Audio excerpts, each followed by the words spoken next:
क्या आपने कभी सोचा है कि समुद्र के नीचे कोई गुप्त दुनिया हो सकती है? एक ऐसी जगह जहां जादू हकीकत बन जाता है। कहते हैं दुनिया के सबसे गहरे समुद्र में एक रहस्य छुपा है। एक ऐसा रहस्य जिसे जानने की हिम्मत हर कोई नहीं करता। आज हम आपको ले चलेंगे एक ऐसे जादुई समुद्र की कहानी में जहां हर लहर के पीछे एक राज छुपा है। बहुत समय पहले एक विशाल समुद्र के किनारे बसा था एक छोटा सा गांव, जहां मछुआरे रोज समुद्र में जाते, मछलियां पकड़ते और अपने परिवार का पेट भरते। लेकिन इस समुद्र को साधारण मत समझना, यह कोई आम समुद्र नहीं था। गांव के बुजुर्ग कहते थे कि इस समुद्र में जादू है और जो कोई भी इसके सबसे गहरे हिस्से तक पहुंचने की कोशिश करता, वह कभी वापस नहीं आता। कुछ कहते कि वहां एक रहस्यमयी महल छुपा है जहां जल परी और जल दानव रहते हैं। कुछ का मानना था कि समुद्र के नीचे एक सोने से भरी नगरी दबी हुई है। फिर एक दिन गांव का एक साहसी युवक आरव इस रहस्य को सुलझाने के लिए निकल पड़ा। उसने अपनी छोटी नाव ली और उस जगह पहुंचा जहां समुद्र की लहरें अचानक शांत हो जाती थीं। जैसे ही उसने पानी में झांका, उसने कुछ ऐसा देखा कि उसकी आंखें फटी की फटी रह गईं। समुद्र के नीचे एक सुनहरी रोशनी चमक रही थी और फिर अचानक उसने महसूस किया कि उसकी नाव खुद ब खुद पानी में खींची जा रही है। आरव चिल्लाया, पर बहुत देर हो चुकी थी।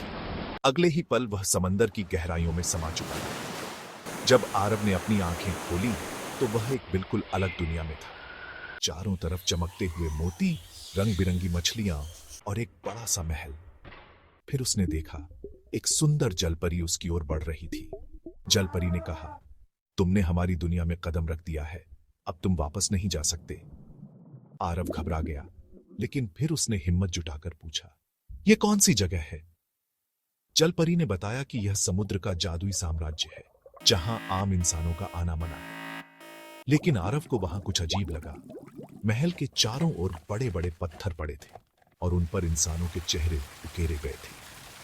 क्या ये उन्हीं लोगों के चेहरे थे जो कभी समुद्र के गहरे हिस्से में आए थे?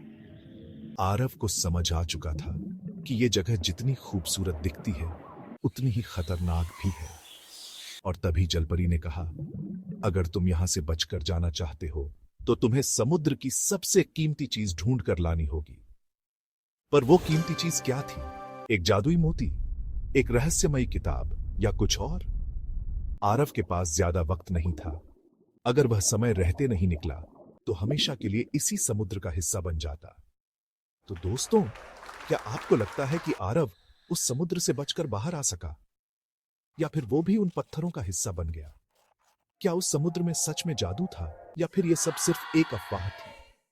अगर आपको यह कहानी पसंद आई और आप इसका अगला भाग जानना चाहते हैं तो इस वीडियो को लाइक करें, कमेंट करें और हमारे चैनल को सब्सक्राइब करें। मिलते हैं अगले रोमांचक वीडियो में। तब तक के लिए रहस्यों की दुनिया में खोए रहिए।